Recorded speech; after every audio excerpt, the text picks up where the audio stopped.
ब्रह्मा जी का बेटा था एक, उसका नाम था दक्ष। और दक्ष की एक पुत्री थी, उसका नाम सती था। अब सती के साथ में शंकर भगवान का विवाह हो जाता है। और एक बार दक्ष जो एक यज्ञ का आयोजन करता है, यज्ञ में जो है सबको, सब देवी देवताओं को बुलाता है और शंकर भगवान को बुलाता नहीं उसमें। तो शंकर भगवान को अपमानित करता है वो, जो अब सती उसमें शंकर भगवान की परमिशन लेकर के वो उस यज्ञ में पहुंच जाती है। तो उल्टा उसका सती का अपमान होता है और उसके पति का अपमान होता है। वहाँ देखा उसने सती ने कि अपने पति का कोई स्थान नहीं है, तो वो जो है रुष्ट हो जाती है, नाराज़ हो जाती है। नाराज़ होकर के जो है उस यज्ञ हवन में ही जो है उसमें अग्नि में अपने प्राण देती है। और जब भी वो कहती है कि भाई जब भी मेरा जन्म, अगला जन्म में जो शंकर भगवान से कहती है कि मैं अगला जन्म आप ही की उसमें पत्नी बनूंगी।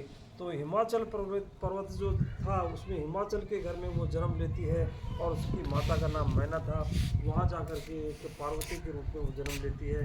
तो पार्वती के रूप में जन्म लेती है तो जो है वो जो विश्वामित्र उसमें पहुँच जाते, नारद जी पहुँच जाते हैं। नारद जी कहते हैं उसको कि जो है एक है उसको पाठ पढ़ाते हैं कि जो है ज़्यादा करके तपस्या करो, शंकर भगवान को प्राप्त करने के लिए आपको तपस्या करनी पड़ेगी।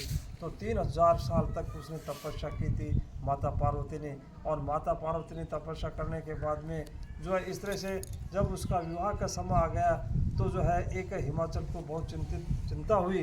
और जो है मैना को भी उसमें कि भाई जो पार्वती का विवाह करना है, तो उसमें पार्वती के विवाह करने के लिए जो है उसको चारों तरफ जो है एक जो देखा गया, वर देखा गया, तो उसके लायक कोई वर नहीं मिला। तो वर नहीं मिला तो शंकर भगवान जो उसमें जाते हैं तो सप्तऋषि को वहाँ भेजते हैं पहले माता सब पार्वती को मनाने के लिए, बताने के लिए। जो सप्तऋषि की बात वो नहीं मानते हैं और उल्टा जो है उसको सप्तऋषि को जो है जाकर के कहते हैं तो